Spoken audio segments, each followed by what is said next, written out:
Hello friends, இன்றைக்கி நம்ம என்ன பார்க்க போகிறோம்னா உள்ளி தீயல் பார்க்க போகிறோம். இது ரொம்ப டேஸ்டியாக இருக்கும். இது 2 நாள் வெளியே வச்சாலும் கெட்டு போகாது. எப்படி செய்யலாம்னு பார்க்கலாம். ஒரு எலுமிச்சம்பழ அளவு புளி எடுத்துட்டு சுடு தண்ணியில் ஊற வச்சிடலாம். இனி ஒரு கடாயில் 3 ஸ்பூன் எண்ணெய் ஊற்றிட்டு அரை முடி தேங்காயை திருவி மிக்சியில் ஒரு ஓட்டி வச்சுருக்கேன், அதையும் போட்டுடலாம்.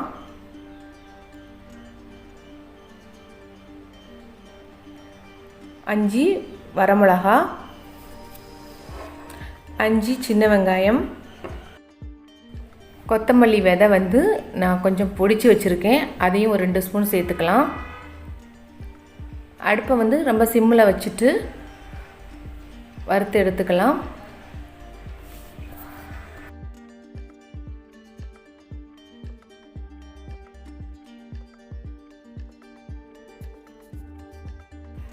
ஒரு கைப்பிடி கருவேப்பிலை சேர்த்துக்கலாம். கருவேப்பிலை போடும்போது அந்த குழம்போட மனம் ரொம்ப அருமையாக இருக்கும். தேங்காய் வெள்ளை கலர்லேருந்து ஒரு ப்ரௌன் கலர் வந்திருக்கு. இன்னும் கொஞ்சம் நல்லா வறுத்துக்கலாம்.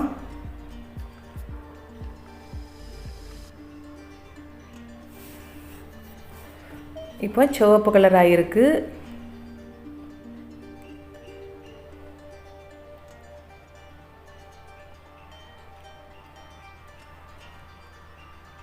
இந்த அளவுக்கு இப்போ வறுத்து எடுத்துக்கலாம்.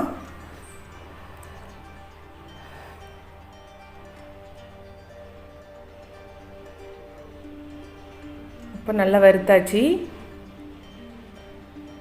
அடுப்பை ஆஃப் பண்ணிடலாம். இது நல்லா ஆறுனதுக்கப்புறம் மிக்சியில் போட்டு நல்லா நைஸாக அரைச்சி எடுத்துக்கலாம்.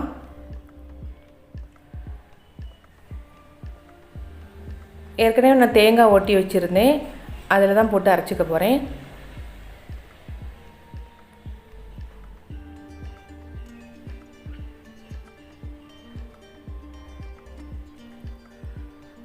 நல்லா நைஸாக அரைச்சாச்சு.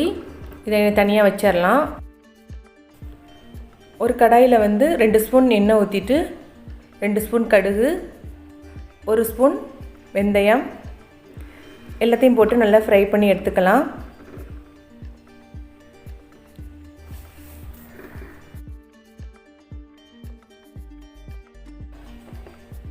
வரமிளகாவும் சேர்த்துக்கலாம்.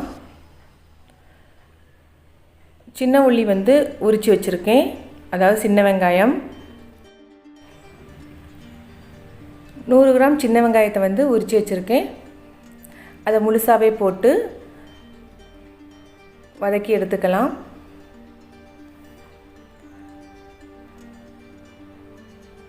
சின்ன வெங்காயம் முழுசாக போடும்போது ரொம்ப சூப்பராக இருக்கும் பார்க்கறதுக்கே. அந்த வெங்காயத்தோட ஃப்ளேவரும் ரொம்ப சூப்பராக இருக்கும். 2 கருவேப்பிலையும் சேர்த்துக்கலாம். நான் வேறு எந்த காயுமே சேர்க்கலை, சின்ன வெங்காயம் மட்டும்தான் சேர்த்துருக்கேன். சின்ன வெங்காயத்தை நல்லா செவக்க வறுத்தாச்சு. இனி மிக்சியில் அரைச்சி வச்சதை நம்ம இதில் போட்டுக்கலாம்.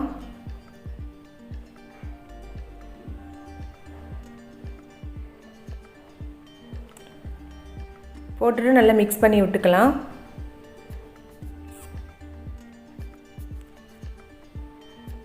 நான் மிக்ஸி கழுவி தண்ணியும் கொஞ்சம் ஊற்றிருக்கேன்.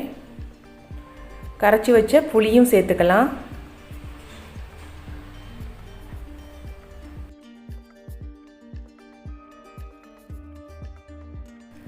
தேவையான அளவு நம்ம உப்பு சேர்த்துக்கலாம். நான் கல்லுப்பு சேர்த்துருக்கேன், நீங்கள் தூள் உப்பு கூட சேர்த்துக்கலாம். எல்லாத்தையும் போட்டதுக்கப்புறம் நல்லா மிக்ஸ் பண்ணி விட்டுக்கலாம்.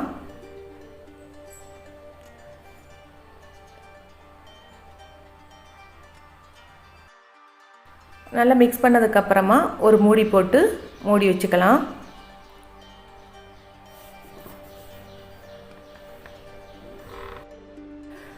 ஒரு 10 நிமிஷம் நல்லா கொதிக்க விட்டு இறக்கணும்னா உள்ளி தீயல் ரெடி ஆயாச்சு.